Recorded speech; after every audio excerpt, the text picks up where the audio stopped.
Hello दोस्तों, कहानियों का दौर चैनल में आपका स्वागत है। आज की कहानी है पुनर्विवाह। तो चलिए कहानी शुरू करते हैं। रंगों का हर इंसान के जीवन में बहुत महत्व होता है। हर व्यक्ति अपने जीवन को मनपसंद रंगों से रंगीन कर सजाना चाहता है, पर 10 साल की गुड्डी को आज तक कभी यह समझ नहीं आता था कि माँ उसके लिए लाल रंग का कपड़ा क्यों नहीं खरीदती। कई बार उसकी जिद होती, माँ सब रंग ले देती है पर लाल रंग नहीं लेती। वार त्योहार आते, सबके लिए कपड़े बनते, पर गुड्डी के लिए कभी लाल रंग का सूट नहीं बना। उसे याद ही नहीं कि जब से उसने होश संभाला है कभी लाल रंग का कपड़ा पहना हो। हमेशा अंदर से उसकी इच्छा यही थी कि कोई उसे लाल रंग का एक सूट सिलवा दे। फिर मन को समझा लेती थी, कोई बात नहीं, जब शादी होगी तब तो घर के लोग लेकर ही देंगे ना। गुड्डी के मन में लाल रंग को देख अजीब सी बेचैनी शुरू हो जाती थी। अपने ही सपनों में खो जाती। उसकी 2 सहेलियों की तो शादी भी हो चुकी है। उनको शादी के लाल जोड़े में जब देखा था तो उसने मन में एक बात बसा ली थी कि वह अपनी शादी में तो वही कपड़ा लेगी जिसमें लाल रंग हो। नैन नक्श रंग रूप की धनी गुड्डी बहुत ही सुंदर थी। जब कभी भी माँ घर से बाहर जाती तो गुड्डी माँ की लाल ओढ़नी ओढ़कर खुद को आईने में निहारती थी। अपने गोरे मुखड़े को लाल रंग के निखार में देख शर्मा कर जल्दी से दुपट्टा उतार माँ की अलमारी में रख देती थी। कुछ इसी तरह की कश्मकश में गुड्डी की जिंदगी कट रही थी। गांव के स्कूल में 5वीं तक की शिक्षा प्राप्त की थी और आगे की पढ़ाई के लिए दूसरे गांव जाना पड़ता था। इसलिए पिताजी ने आगे पढ़ने से इनकार करवा दिया था। अब जीवन में केवल घर में रहकर औरतों की तरह खाना बनाना और घर के काम करना ही उसकी दिनचर्या थी। लेकिन मन के किसी कोने में एक आस की, जब मेरी शादी होगी तो मैं लाल रंग के कपड़े पहन लूँगी और आगे पढ़ाई करूँगी।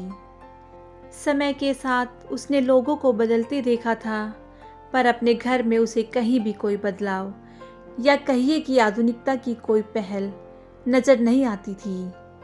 पिताजी का स्वभाव कड़क था, उनसे हमेशा ही डर कर रही थी, इसलिए कभी भी अपने मन की बात नहीं कह पाई थी। जब जब माँ से उसने लाल रंग की बात की तो वैसे ही डांट देती थी, नहीं, तुम लाल रंग के कपड़े नहीं पहनोगी। अब इतनी बड़ी होने के बावजूद भी यह बात वह समझ नहीं पाई थी। आज घर में बड़ी हलचल थी। गुड्डी को समझ नहीं आ रहा था कि घर में क्या चल रहा है। जो भी कोई बात करता था, गुड्डी के सामने कोई बात नहीं होती थी। माँ और पिताजी बार बार कमरे में जाकर बातें कर रहे थे। गुड्डी को यह समझ नहीं आ रहा था कि आखिर हो क्या रहा है। अब वह 18 साल की हो गई थी। रात में सोने से पहले माँ ने उसे बताया कि उसे ससुराल जाना है। उसे समझ नहीं आया कि कौन से ससुराल जाना है। उसकी तो शादी भी नहीं हुई, न डोली न बारात, फिर कौन सा ससुराल। पर घर आए 2 पुरुषों से यह कहकर मिलवाया गया कि यह तुम्हारे पिता ससुर हैं और यह तुम्हारे देवर हैं। अब तो वह इतनी बड़ी हो चुकी थी कि उसे ससुर और देवर का मतलब पता था, लेकिन शादी के लिए तो दूल्हा होता है, पर उसका ना होना उसको समझ नहीं आया। फिर पता चला कि वह बाल विधवा है। बहुत रोई, बहुत चिल्लाई, पर किसी ने उसकी ना सुनी। उसे सफ़ेद जोड़े में ससुराल भेज दिया गया।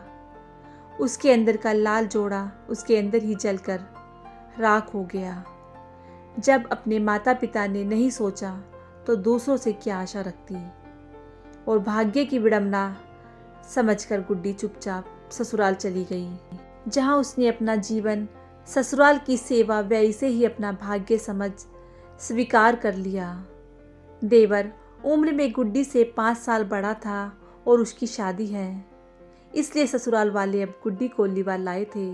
ससुराल के घर में खूब रौनक थी, लेकिन किसी को यह चिंता नहीं थी कि इतनी छोटी गुड्डी के भी कुछ अरमान होंगे जो केवल एक बाल विवाह के अंदर दबकर रह गए थे। खैर, अब गुड्डी ने अपने आप को समझा लिया था।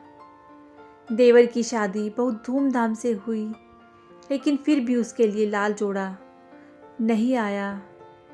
देवरानी के रूप में एक छोटी बहन उसे मिल गई थी।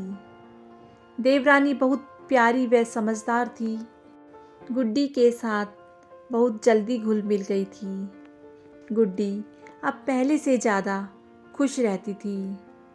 सास बीमार रहती थी, सो बड़ी बहू का फर्ज निभाते हुए पूरा घर संभाल लिया था गुड्डी ने।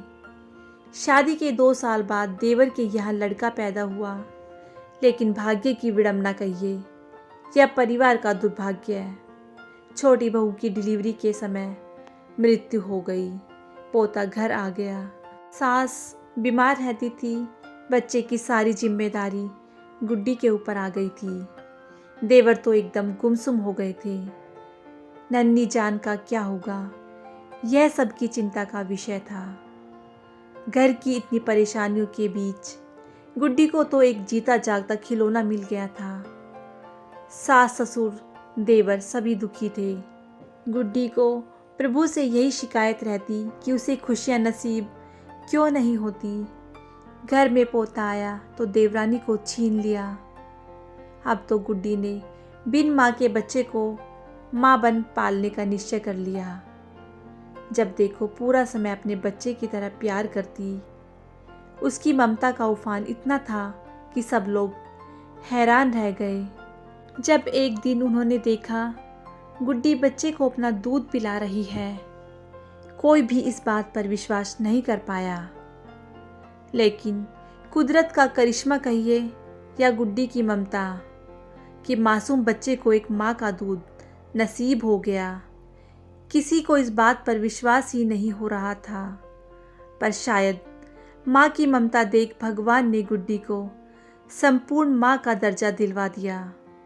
सास ससुर के खुशी के आंसू रोके न रुकते थे। उन्हें तो विश्वास नहीं होता था कि यह करिश्मा कैसे हो गया। सुबह शाम गुड्डी को सराहते नहीं थकते थे। फिर एक दिन सास गुड्डी के पास आई और उसके हाथ में लाल जोड़ा था। जोड़ा लेकर उन्होंने गुड्डी के पैरों में रखते हुए कहा, बेटा, हमसे भूल हो गई, दुनिया बदल गई, पर हम अब भी वही पुरानी लीक पर चल रहे हैं। तुम्हारी शादी तुम्हारी बुआ के विवाह में हमारे बेटे से हुई थी, जब तुम 5 साल की थी। 18 साल पूरे होने पर तुम्हें ससुराल लाना था। आगे तुम्हें पता है, हम अपना एक बेटा तो पहले ही खो चुके थे और दूसरे के साथ भाग्य ने यह अन्याय कर दिया। तुम मुन्ने की सचमुच की माँ बन जा। गुड्डी को कुछ समझ नहीं आया कि सासू माँ क्या कह रही है और क्यों कह रही है। तब तक ससुर भी वहाँ आ गए और उन्होंने सिर पर हाथ रखकर कहा, बेटा, लोग चाहे कुछ भी कहें, अगर अपनी कोख से नए जन्मे हमारे पोते को तुम दूध पिला सकती हो, फिर हम तुम्हारी दूसरी शादी क्यों नहीं कर सकते। गुड्डी को कुछ समझ नहीं आया कि वह क्या कहे। वह कुछ कहती उससे पहले ससुर जी ने देवर से उसकी शादी करने का निर्णय सुना दिया। ससुर जी का हाथ उसके सिर पर आशीर्वाद दे रहा था। हमेशा से लाल रंग को तरसने वाली गुड्डी अचानक अपने लिए लाल जोड़ा देखकर हैरान और समझ नहीं पा रही थी कि अब ये कैसी परीक्षा की घड़ी आन पड़ी है। ससुराल आकर जो अध्याय उसने अपने जीवन से हटा दिया था, वह फिर से उसके सामने खुल गया था। अब यह निर्णय लेना उसके लिए बहुत मुश्किल था। मुन्ने को पाकर उसने अपनी सब कामनाओं को भुला दिया था। अपने जीवन को मुन्ना के लिए समर्पित कर दिया था। पर आज फिर से पुनर्विवाह। शायद वह इसके लिए तैयार नहीं थी। अंदर ही अंदर चल रहे द्वंद्व को समझ नहीं पा रही थी। क्या जवाब दे ससुर जी और सासू माँ को। उनकी आंखें गीली और आशा से भरी हुई उसे निहार रही थी। वह केवल मुन्ना को देख रही थी। तभी सासू माँ की आवाज़ उसके कानों में पड़ी। बेटा, मुन्ना बहुत छोटा है और उसे एक माँ की ज़रूरत है। तुमसे बेहतर और कोई माँ हो ही नहीं सकती। उन्हीं की हाँ में हाँ मिलाते हुए ससुर जी ने कहा, सौतेली माँ लाने से बेहतर है कि तुम ही अपने बेटे को पालो। दूध पिलाया है इसे तुमने अपना। तुम ही इसकी माँ हो, असली माँ। अजीब सी कश्मकश और उलझन में फंसी वह सोच नहीं पा रही थी क्या जवाब दे, क्योंकि इस तरह की परिस्थिति का सामना उसे अब जिंदगी में करना पड़ेगा। यह उसने कभी सोचा नहीं था। वह गर्दन झुकाए बैठी रही। मुन्ना उसकी गोद में किलकारियां ले रहा था। अचानक उसे ऐसे लगा जैसे कोई उसका मुन्ना उससे छीन रहा है और पता नहीं सौतेली माँ इसके साथ कैसा व्यवहार करेगी। बस यह विचार मन को हिला गया और उसने अपने सास ससुर जी को हाँ बोल दिया और अपने आप को और अपने मन को एक बार फिर से परिवार की खुशियों के लिए कुर्बान होने के लिए तैयार कर लिया और हाँ कर दी पुनर्विवाह के लिए। सास ससुर की आंखों से बहती हुई अविरल धारा और मुन्ने की किलकारी सुन मन के कोने में खुशी या प्रभु की इच्छा।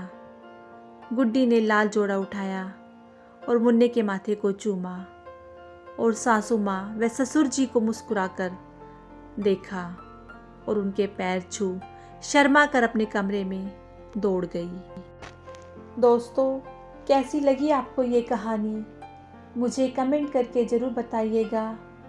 यदि आपको ये कहानी अच्छी लगी हो तो इस कहानी को लाइक कीजिएगा, शेयर कीजिएगा और मेरे चैनल को सब्सक्राइब करना बिल्कुल ना भूलिएगा। कहानी सुनने के लिए बहुत बहुत धन्यवाद।